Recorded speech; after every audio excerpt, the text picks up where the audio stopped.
My daughter's bullying made me proud of her. I got called into the principal's office last Tuesday. The secretary wouldn't tell me what it was about on the phone, just said I needed to come in immediately. I left work early, drove to the middle school, and walked into Mr. Palmer's office expecting the usual stuff. Maybe she forgot homework. Maybe she talked back to a teacher. Nope. My kid Zoe had apparently shoved another student into a locker so hard the kid needed ice packs from the nurse. The other mom was already there. This lady was wearing those expensive yoga pants that cost like $100 and had her hair in one of those perfect ponytails that probably took 30 minutes. She was sitting there with her arms crossed, glaring at me the second I walked in. Mr. Palmer started talking about how violence isn't tolerated and how Zoe needs to learn to use her words. Standard principal speech. The other mom kept interrupting, going on about how her son Trevor was traumatized and how she might press charges, and how kids these days have no respect. I just sat there listening. Zoe was in the chair next to me, staring at her shoes.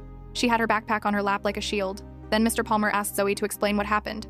She took a breath and said Trevor had been taking another kid's lunch money for 3 weeks, every single day. The kid was too scared to tell anyone because Trevor said he'd beat him up after school if he snitched. The other mom cut in immediately, said her son would never do that, said Zoe was lying to cover up her own bad behavior.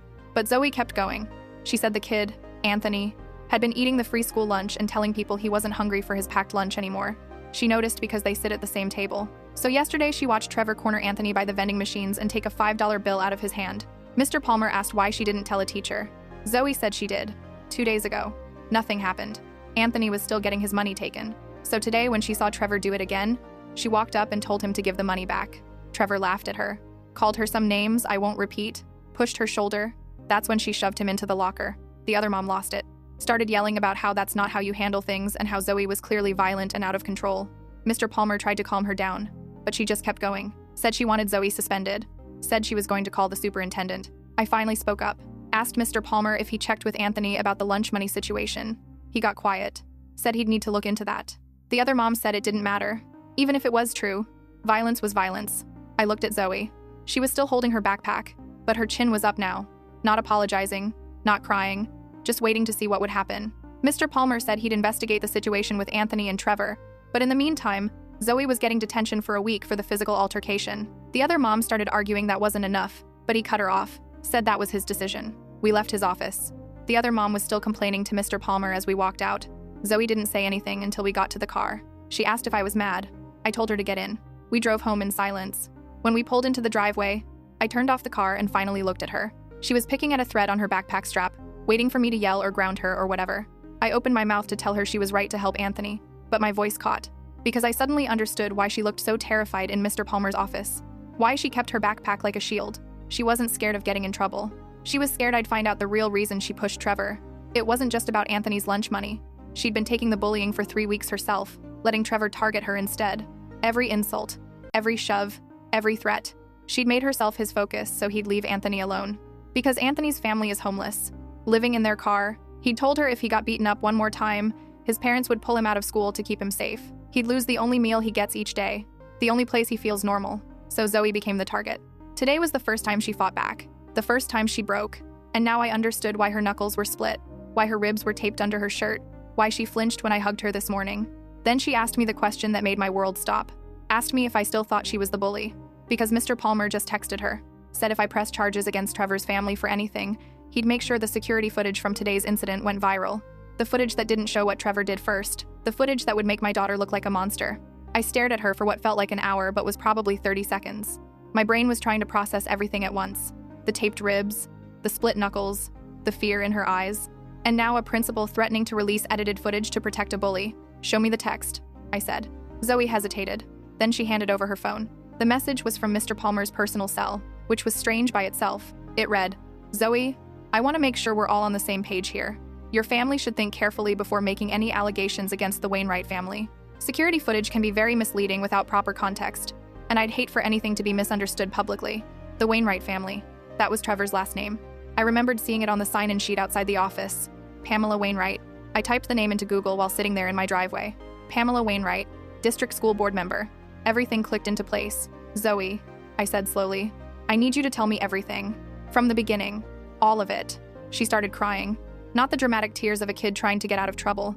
The quiet, exhausted tears of someone who'd been carrying too much for too long. It had started 5 weeks ago. Trevor was new to the school, transferred in from some private academy after an incident that nobody would talk about. Within the first week, He'd identified the easy targets. Anthony was first. Small kid, quiet, always wore the same 3 shirts in rotation. Trevor figured out quickly that Anthony's family situation meant he wouldn't fight back. The lunch money thing was just the tip of it. Trevor would knock books out of Anthony's hands in the hallway, trip him in the cafeteria. One time, he pushed Anthony's head into a water fountain so hard his lips split. Zoe reported all of it to Mr. Palmer. Twice. What did he say? I asked. The first time he said he'd look into it. The second time he told me I should focus on my own behavior and not worry so much about other students. That's when Zoe decided to handle it herself. She started positioning herself near Anthony between classes. When Trevor would approach, she'd step in the way, make herself the easier target. He started going after me instead, she said. Called me Anthony's girlfriend. Said I was pathetic for hanging out with the homeless kid. The physical stuff escalated. Shoulder checks in the hallway. A shove into a locker last week that left a bruise on her shoulder. Yesterday he'd grabbed her wrist so hard she had finger-shaped marks. Why didn't you tell me? I asked, and my voice cracked. She looked at me with those tired eyes. Because you're already working 2 jobs, Dad. You come home exhausted every night. I didn't want to add more problems. That hit me like a punch to the gut. Since my wife Clara passed 3 years ago, I'd been running myself ragged trying to keep us afloat. Double shifts at the warehouse, weekend work doing deliveries. I thought I was holding everything together. Turns out I'd missed my daughter being beaten up for weeks. The ribs, I said. She lifted her shirt just enough to show the tape.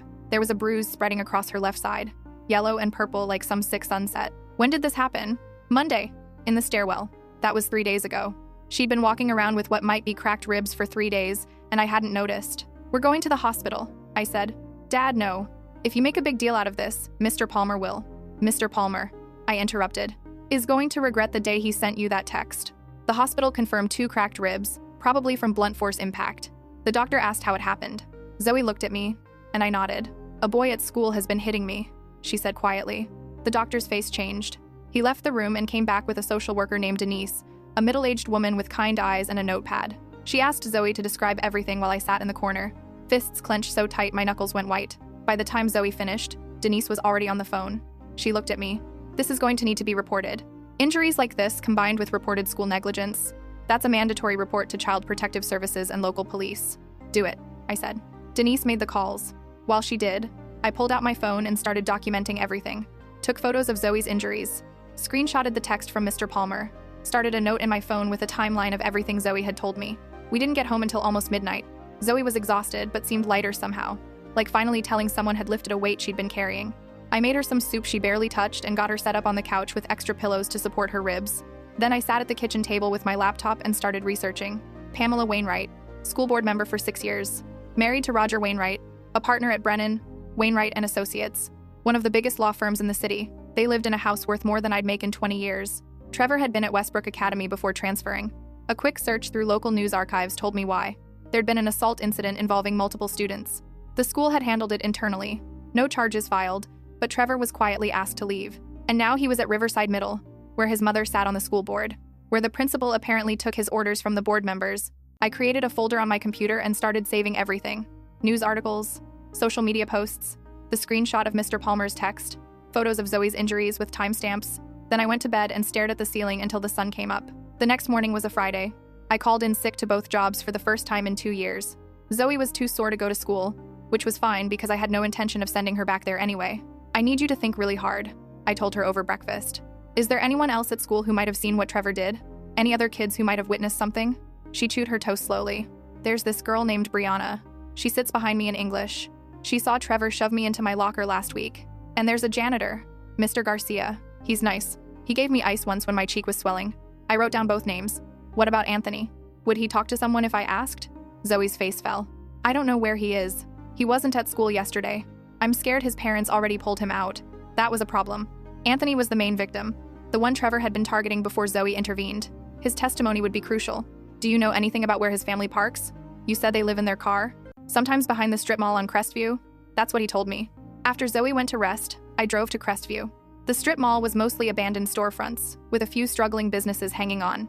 Behind it was a large parking lot, and in the far corner, I spotted an older Honda Civic with towels over the windows. I parked a reasonable distance away and approached slowly, knocked gently on the window. The towel moved aside slightly. A woman's face appeared, tired and suspicious. I'm sorry to bother you, I said. My name is Cole Hendricks. My daughter Zoe goes to school with Anthony. I'm hoping I could talk to you about what's been happening. The door opened. A man got out, thin and weathered, early 40s maybe. Behind him in the car, I could see a young boy, Anthony, and a woman holding a sleeping toddler. "You're Zoe's dad?" the man asked. "Yes, sir." His expression softened slightly. "Anthony talks about her. Says she's the only one who's been kind to him." We ended up sitting on the curb behind the strip mall, and I listened to their story. The father's name was Reginald. The mother was June. They'd lost their apartment 6 months ago after Reginald's back injury made it impossible for him to work construction anymore. They'd been living in their car ever since, moving every few days to avoid being told to leave. "We stayed in this district because of Anthony's school," June said, bouncing the toddler on her knee. "They have a good special needs program for him. He's on the spectrum, you know, struggles socially. But he was doing so well until Trevor," I finished. Reginald's jaw tightened. "We reported it. Multiple times. The school said they'd handle it. Nothing happened. Then last week, Anthony came home with a split lip and said if he told anyone again, Trevor would make it worse. That's when we thought about pulling him out," June added. "But this is the only school in the district with the support services he needs. If we move districts, we lose that. And if we homeschool," she laughed bitterly. "Homeschool where? In our car?" I told them about Zoe, about the injuries, about Mr. Palmer's threatening text. Their faces went through about 5 different emotions as I spoke. "The principal threatened your daughter," Reginald said. "In writing? Time to 19. Okay. Yes. And I have it saved." He stood up suddenly, pacing. I knew something was wrong with that man. Every time I tried to talk to him, he'd dismiss me. Treat me like I was wasting his time. Now I know why. "Would you be willing to talk to someone about what Anthony experienced?" I asked. "A social worker. Maybe police?" June and Reginald exchanged a look. "We're scared," June admitted. "We're living in our car. If CPS finds out, they might take our kids." "I don't think that's how it works," I said carefully. "The social worker I spoke with, she seemed more interested in who hurt the kids, not punishing families for being poor." Reginald sat back down heavily. "What are you planning to do?" "I'm planning to burn that school down," I said. "Figuratively. Mr. Palmer, Mrs. Wainwright, all of them. They protected a bully and let our kids get hurt. I'm not letting that slide." We exchanged phone numbers. They agreed to think about talking to someone official. Before I left, Anthony climbed out of the car and walked up to me. He was smaller than I expected, with a mop of brown hair and glasses that looked slightly too big for his face. "Is Zoe okay?" he asked quietly. "She's hurt," I said honestly. "But she's going to be okay." His eyes filled with tears. She kept stepping in front of me. I told her to stop. I told her she'd get hurt. She wouldn't listen. "That's who she is," I said. "She's my best friend," Anthony said. "My only friend." I had to blink hard to keep my own tears back. When I got home, there was a car parked in front of my house. An expensive SUV with a school district parking sticker on the windshield. Mr. Palmer was standing on my porch. I got out of my car slowly, every nerve on alert. "Mr. Hendricks," Palmer said, smiling that fake smile administrators use when they're about to threaten you politely. "I was hoping we could chat. About the text you sent my daughter? The one where you threatened to release edited footage?" His smile flickered. "I'm not sure that's how I would characterize our communication." "I would. I showed it to a social worker at the hospital last night. She seemed pretty interested in it." Palmer's face went tight. "You took Zoe to the hospital? She has 2 cracked ribs. From being assaulted at your school. While you did nothing. Now let's not jump to conclusions." "I'm not jumping anywhere. I have documentation, photos, witness statements, and that text from your personal phone, which, by the way, is now part of an official CPS report." Palmer's expression changed then. The friendly principal mask dropped entirely. "You need to be very careful, Mr. Hendricks." "Is that a threat?" "It's advice. The Wainwright family has significant resources and influence in this community. Making accusations against their son could have serious consequences for you and your daughter. Their son cracked my daughter's ribs. According to whom? Zoe? She has a clear bias. She assaulted Trevor yesterday in front of witnesses, after weeks of him assaulting her. And Anthony, which you knew about and ignored." Palmer stepped closer. "Listen to me carefully. You're a single father working 2 jobs, barely keeping your head above water. You really want to go to war with people who can afford lawyers that cost more per hour than you make in a week?" "Yeah," I said. "I really do." He studied me for a moment, then shook his head. "You're making a mistake." "Maybe, but at least I'll be able to look at myself in the mirror." He walked back to his SUV without another word. As he drove away, I noticed him pulling out his phone, probably calling Pamela Wainwright to report that their little intimidation campaign had failed. Good. Let them know I was coming. The weekend was a blur of activity. I contacted a local reporter named Wendy Prescott who had done stories on school district issues before. She was very interested in what I had to say, especially the part about a board member's son and a principal's threatening text message. I also found a lawyer through legal aid, a young woman named Juliana Velez who specialized in education law. She took one look at my documentation and practically started salivating. "This is textbook failure to protect," she said. "The school was notified multiple times about bullying and did nothing. When your daughter was injured, the principal tried to cover it up and intimidate her. And the fact that the bully's mother is on the school board? That's a conflict of interest nightmare. What can we do?" file complaints with the district superintendent, the State Department of Education, and potentially pursue civil action. But first, I want to get more documentation. Can you get statements from other witnesses? I spent Saturday driving around, talking to anyone who might know something. Brianna, the girl from Zoe's English class, was nervous but agreed to write down what she'd seen. Mr. Garcia, the janitor, told me he'd reported Trevor's behavior to the assistant principal twice and been told to mind his own business. I know something's wrong with that kid, Garcia said. I've been working in schools for 30 years. I've seen troubled kids before. Trevor isn't just troubled. He enjoys hurting people. You can see it in his eyes. Sunday night, I got a text from Reginald. We're in. June talked to the social worker today. Anthony is going to give his statement tomorrow. Things were moving. Update 1. It's been 2 weeks since everything started. And holy hell, you guys. I wasn't expecting my life to turn into a full-blown war movie, but here we are. First, some context. After my original post blew up, I got flooded with DMs. Some were supportive, some called me a liar. A few claimed to know the people involved and said I was leaving out important details. Whatever. I know what happened to my daughter. Let me catch you up. The Monday after everything went down, 2 detectives showed up at my door.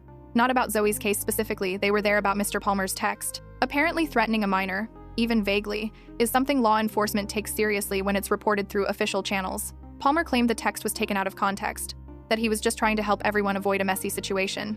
The detective I spoke with, a woman named Harrington, didn't seem convinced. Between you and me, she said quietly while her partner was taking notes in the other room, this isn't the first complaint we've received about Riverside Middle's handling of bullying cases. Your daughter's situation might be what finally opens this whole thing up. That same day, Zoe officially started her week of detention. I'd tried to fight it, but Juliana said it was better to comply for now and contest it later. The detention was in a room supervised by a different teacher each day, not Palmer or anyone connected to him. On Tuesday, Anthony returned to school. I'd talked to his parents and we agreed the kids should stay together as much as possible. Strength in numbers. I also had a brief conversation with the school resource officer, a decent guy named Deputy Webb, and asked him to keep an eye out. Wednesday was when the first real bomb dropped. Wendy Prescott's story went live that morning. The headline was, School board member's son accused of assaulting classmates. Principal allegedly threatened. Whistleblower. The story named names. Pamela Wainwright. Mr. Palmer. It included photos of Zoe's injuries, with our permission, excerpts from the texts Palmer sent, and quotes from anonymous sources within the school who confirmed the administration had received multiple reports about Trevor's behavior. By noon, the district office had issued a statement saying they were aware of the allegations and conducting an internal review. By 3 p.m., Pamela Wainwright had released her own statement calling the story defamatory and a coordinated attack on her family. By 6 p.m., my phone was ringing nonstop with reporters asking for interviews. I declined most of them. Juliana said we needed to be strategic about media exposure. Too much, too fast could make us look like we were grandstanding, instead of seeking justice. But I did agree to one interview with the local news, specifically because they agreed to interview Anthony's family as well. We sat on their camera-ready set, me and Zoe on one side, Reginald, June, and Anthony on the other. They'd cleaned up as best they could, but you could still see how tired and worn down they were. Zoe held Anthony's hand during the interview. He barely spoke above a whisper, but what he said was powerful. I was scared every day, he said. I didn't want to go to school, but I had to because it's the only place I could eat lunch. The interviewer asked him about Zoe. She protected me, Anthony said simply. Nobody else did. The segment aired that night. By the next morning, it had been shared over 50,000 times online, and that's when the Wainwright family went nuclear. Thursday morning, I received a certified letter. Roger Wainwright, Trevor's father, was suing me for defamation. The lawsuit claimed I had made false and damaging statements about their son with malicious intent. Juliana laughed when I showed her. This is a slap suit, she said. Strategic lawsuit against public participation. They're trying to scare you into silence. It won't hold up. Are you sure? Everything you said publicly is documented fact. Trevor's assault on Zoe is a matter of record. She has medical documentation. Mr. Palmer's text exists. Anthony's statements to police exist. They'd be suing you for telling the truth. So what do? We countersue, and we make noise about them trying to silence a bullying victim's family. That afternoon, we filed a motion to dismiss the lawsuit along with our own suit against the school district for failure to protect. The local news picked up on it immediately. Bullying victim's family fights back against wealthy parents' lawsuit. The public response was overwhelming. A GoFundMe someone set up for our legal fees raised $20,000 in 48 hours. Strangers left supportive comments on every article. Teachers from other schools in the district sent private messages sharing their own stories of administration ignoring bullying. But the best part, the worst part, depends how you look at it. Friday afternoon, I got a call from Detective Harrington. Mr. Hendricks, I wanted you to hear this from me before it hits the news. We've arrested Mr. Palmer. For what? Obstruction and witness tampering. That text he sent to your daughter was just the beginning. We found emails showing he actively discouraged other students from reporting Trevor's behavior, told them they'd face consequences if they made complaints. I had to sit down. He was protecting Trevor. Looks that way. We're still investigating the connection, but there are some financial irregularities between the school's discretionary fund and the Wainwright family that we're looking into. When I hung up, Zoe was standing in the doorway. "Did Mr. Palmer get arrested?" she asked. "Yeah, baby, he did." She didn't smile, just nodded slowly. "Good." The story broke that night. Principal arrested in bullying cover-up scandal. Pamela Wainwright immediately resigned from the school board, claiming she needed to focus on her family during this difficult time. I thought that would be the end of it. I was wrong. The following Monday, I dropped Zoe off at school for the first time since her suspension started. I watched her walk through those front doors with her backpack over her shoulders, and my heart was in my throat. "Call me if anything happens," I said for the 50th time. "Dad, I know." She disappeared into the crowd of students, and I sat in my car for 10 minutes, unable to drive away. When I finally got to work, I was useless. Checked my phone every 5 minutes. Texted Zoe during lunch. She replied with an eye-roll emoji and told me to chill. The first week back was quiet. Too quiet. Trevor wasn't at school. His parents had pulled him pending the investigation. The substitute principal, a woman named Dr. Okonkwo, had sent a letter to all parents promising a thorough review of safety protocols. Zoe reported that kids were treating her differently. Some avoided her, like she was radioactive. Others went out of their way to be nice. A few called her a snitch behind her back. Anthony was in better shape. Without Trevor around, he could actually exist at school without constant fear. His parents had found a temporary shelter placement, so they weren't living in their car anymore. I'd helped connect them with some local resources through a church group that doesn't ask too many questions. The second week, the district announced that Dr. Okonkwo would be taking over as permanent principal. Mr. Palmer was still facing charges, and the investigation into the school's handling of bullying complaints was expanding. That's when I got a call from Juliana. "The Wainwrights want to settle," she said. "Settle? They'll drop their defamation suit if you drop yours. No admission of guilt on either side. Everyone walks away. And Trevor? He's transferring to a school out of state. His parents are sending him to some boarding program." I thought about it. A settlement would end this. No more lawyers, no more reporters, no more stress. We could go back to our normal lives. But then I thought about Anthony, about the other kids Palmer had silenced, about what would happen to the next Trevor if people just kept accepting hush money. "No deal," I said. "Cole, are you sure? These people have resources you don't. If this goes to trial, then it goes to trial. I'm not letting them buy their way out of accountability." Juliana was quiet for a moment. Then she said, "Okay, I'll let them know." The Wainwrights didn't take rejection well. 3 days later, I came home from work to find my car keyed. Deep gouges running along both sides. No witnesses. No security cameras in my apartment complex parking lot. The next day, Zoe came home pale and shaking. Someone had taped a note to her locker. It said, "Snitches get stitches." I called Detective Harrington. She sent an officer to take a report, but there was nothing concrete to connect it to anyone. "Be vigilant," she said. "These things have a way of escalating before they get better." That night, I installed cameras around our apartment entrance, ordered Zoe a personal alarm keychain, started varying my routes to and from work. The following weekend, I was taking out the trash when a black SUV pulled up next to me in the parking lot. Roger Wainwright got out. He looked exactly like I expected. Expensive suit, perfect haircut, the kind of tan you get from golf courses and luxury vacations. "Mr. Hendricks," he said, approaching slowly, "I think we got off on the wrong foot. I think your son cracked my daughter's ribs." He held up his hands. "Look, I understand you're upset. Any father would be. But you need to understand something.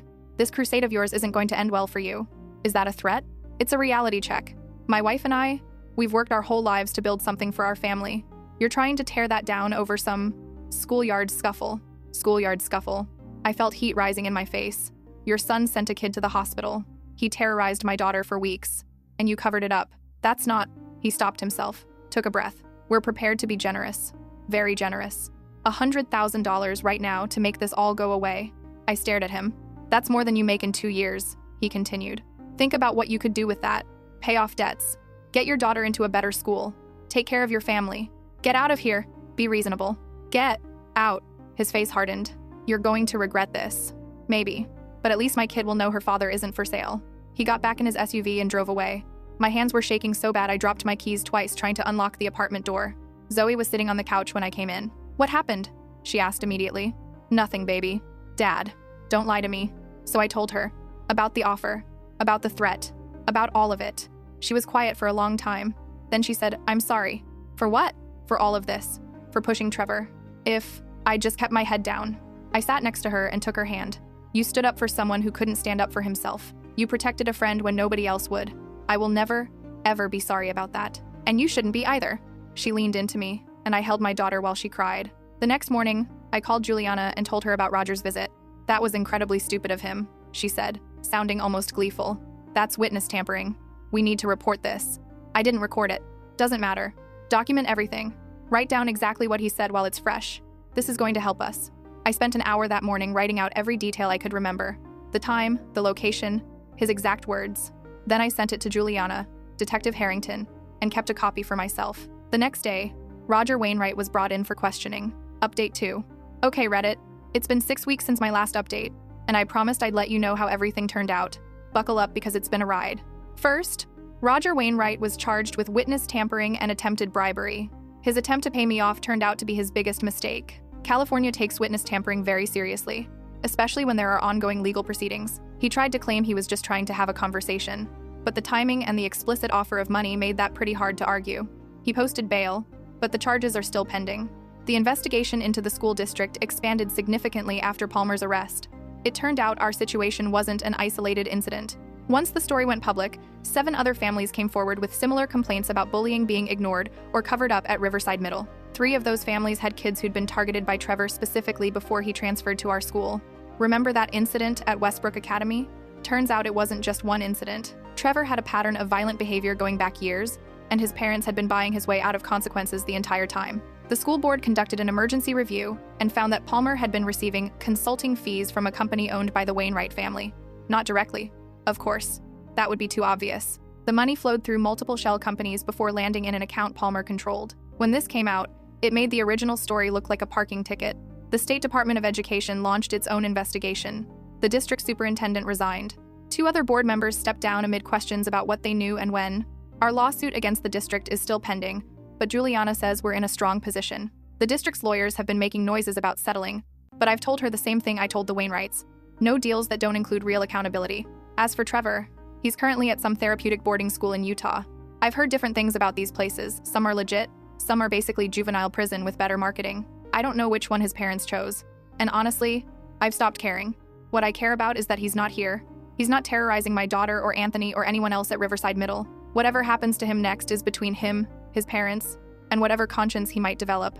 Anthony's family found permanent housing through a program for families transitioning out of homelessness. Reginald got approved for disability benefits, and June found a job at a local daycare that works with their schedule. Anthony is still at Riverside, still struggling socially, but he's no longer afraid to go to school. He and Zoe have become inseparable. They eat lunch together every day. They do homework together after school at the library. When I offered to have Anthony over for dinner, his eyes lit up like I'd offered him a trip to Disneyland. They're good for each other. Anthony helps Zoe with math, which has always been her weak subject. Zoe helps Anthony navigate the social minefield of middle school, which has always been his. Zoe's doing better too. Her ribs healed. The nightmares about Trevor stopped after about a month. She's seeing a counselor weekly, something I should have set up years ago but could never afford. The GoFundMe money didn't just go to legal fees. It helped me cut back to 1 job instead of 2. I'm home more now. I actually eat dinner with my daughter most nights. We've watched more movies together in the past 6 weeks than we did in the past year. I'm still angry about what happened. Still angry at Palmer for threatening a child to protect his meal ticket. Still angry at the Wainwrights for thinking their money entitled them to special treatment. Still angry at a system that lets bullies thrive while victims suffer in silence. But I'm also proud. Proud of Zoe for standing up when nobody else would. Proud of Anthony for finding the courage to tell his story. Proud of myself for not backing down when powerful people tried to intimidate me. Last week, I got a letter in the mail. It was from the State Department of Education, informing me that they'd be implementing new bullying prevention guidelines based in part on the failures identified in our case. They called it the Student Protection Act. I showed it to Zoe. "Does this mean other kids won't go through what we went through?" she asked. "I hope so, baby. I hope so." She nodded slowly. Then, it was worth it. I hugged her tight and didn't say anything. Because what can you say to that? Your 13-year-old daughter sacrificed herself to protect a homeless kid, got beaten for it, got threatened for it, and still thinks it was worth it because other kids might benefit. I don't know if that makes me proud or terrified or both. Final update. It's been 8 months now. 8 months since that phone call from the secretary. 8 months since I walked into Mr. Palmer's office and my entire world shifted. Let me tell you how it all ended. The criminal case against Palmer concluded in February. He took a plea deal, 2 years, probation, loss of his teaching license, and a permanent ban from working with minors. Some people thought he should have gotten jail time. Maybe they're right. But his career is over, and everyone in this state knows what he did. That's not nothing. Roger Wainwright's case went differently. His lawyers managed to get the charges reduced, and he ended up with a fine and community service. Rich people problems. But his reputation took a hit that money couldn't fix. I heard his law firm asked him to take a leave of absence that everyone knows is permanent. Pamela hasn't shown her face at any public event since the scandal broke. The civil lawsuit against the district settled in March. I can't discuss the specific amount due to NDA terms, but I can say it was enough to set up college funds for both Zoe and Anthony, with money left over. The district also agreed to implement comprehensive anti-bullying training for all staff, create an anonymous reporting system for students, and establish an independent review board for bullying complaints. Is it enough? No. Nothing could be enough for what those kids went through, but it's something. Anthony's doing well. His family is stable now, which means he's stable. His grades have improved. He joined a coding club after school and discovered he has a real talent for it. He still struggles with social cues and making friends, but he's got Zoe. And honestly, one good friend is more than a lot of people have. Zoe finished 8th grade with honors. She's starting high school in the fall, a different school, thankfully, away from all the memories of Riverside Middle. She's nervous about it, but she's also excited. Fresh start, she said. Nobody knows me there. She still has hard days, moments when the anxiety creeps up and reminds her of what she survived, but she's learning to manage it. The counselor taught her some techniques, and she uses them. She's stronger than she knows. Last month, we got a letter from a woman in Ohio. Her son had been getting bullied at school for months, and the administration wasn't doing anything. She'd seen our story online and decided to fight back instead of staying quiet.